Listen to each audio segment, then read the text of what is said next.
All right, so we've been talking about a bunch of stuff with staff, and some of the things that we're wanting to do, even like with what we did, and you weren't there, but we did this Invite a Friend Wednesday, not this past Wednesday, but the Wednesday before.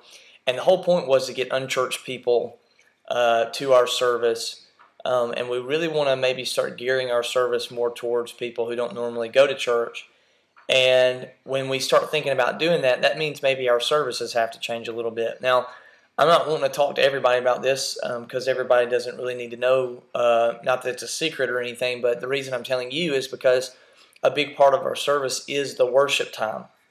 And so really what I want to challenge you with is I want you to think about this. I'm reading this book right now. It's kind of challenging me on the same things. What I'd like for you to do is imagine yourself, this is the first time you've ever been to church at all. Imagine, maybe how you're thinking, how would you be uncomfortable, what would make you uncomfortable. And what we're trying to do is we're not trying to get away from worshiping God, and we're not going to try to get away from teaching the scriptures. We're always going to do those things. But I think we can do that in a way to where it makes it as comfortable as possible for people who are unchurched so that they continue to come, continue to get to see the church, continue to see the scriptures, continue to see Jesus in us and all that stuff. So we're not getting away. We're not going to make our services this just, we don't talk about the Bible. We don't worship God. That's not the point. But if you were to think about that, if there's your first time at church ever, you've never been, what would make you uncomfortable? What are some things that would, be maybe a blockade from you seeing Jesus the way he needs to be seen?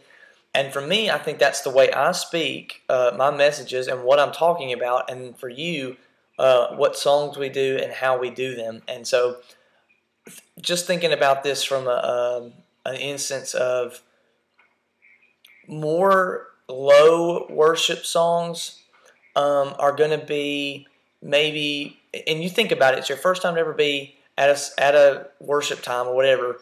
I think that going more high energy and keeping it on upbeat. I'm not saying we can't ever do slower songs. I'm just saying, that we're being considerate of all the people that may be there. They may be unchurched. They may be saved. And here's the other thing: is not everybody's going to worship, quote unquote. I don't even like saying that word, but not everybody's going to sing.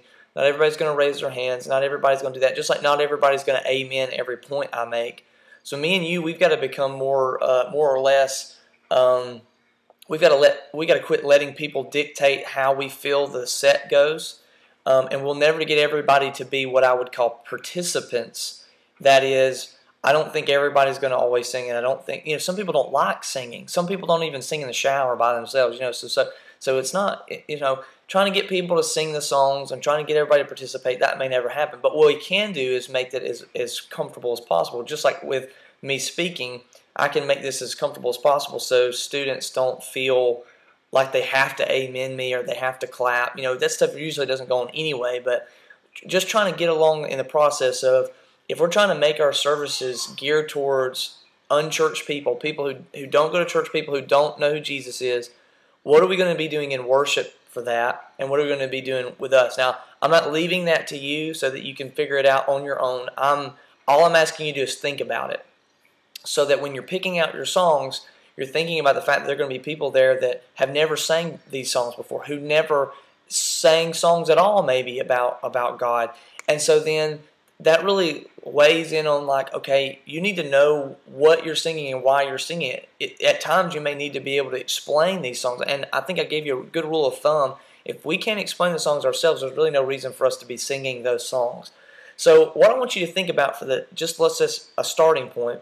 What are 3 songs for next week's set list that would be fun, that we could get, really kind of be high energy songs, even if we go back a little ways to things like Go or Running or songs like that are older, but songs that are kind of upbeat. They kind of get everybody, in a cheerful, happy mood. And then I was thinking that if we wanted to do slower songs, maybe every once in a while when we do response time, the band comes back up and we do slower songs. Or maybe every once in a while we throw in a slower song in the middle. But instead of ending on a real low note, let's not do that anymore. Let's let's end high intensity so that when the person comes up there and prays and all that stuff happens, it's hard to pick. It's hard for me to go into a message and be like, "Hey guys, what's up?" When it's like, we just came from this real somber, quiet worship song. So just some things to think about. If you got any suggestions, or you're like, I don't really understand what you're saying, let me know. We'll talk about it more. But I want you, when you go into Sunday into practice, just think about what are 3 fun songs that are worshipful, that we sing, that the believer, when they sing it, they'll be worshiping God. But when the unbeliever sings it, it's fun for them because it's got a cool beat. It's got a fun way of doing it. Gets everybody involved. It's peppy, whatever we want to do. Because if we're really going to start changing the way we do things, we're really going to have to look at worship and speaking as the 2 main things that really people contend with when they come. So anyway, I'm going to want your feedback as soon as you get a chance. I know you got prom coming up, so I'm not even expecting you to answer me anytime soon. But I know we can do this right, and you've done such a great job with the band so far. I'm just really looking forward to us really moving on to the next place where we do things that help unbelievers see God as fun, see the life of Christ as fun and exciting, instead of just this we got to lift our hands and we got to do all these things that we've always thought were good worship sets. So let me know if you got any questions. Let me know if you got any suggestions, and we'll talk more about it next week. See you.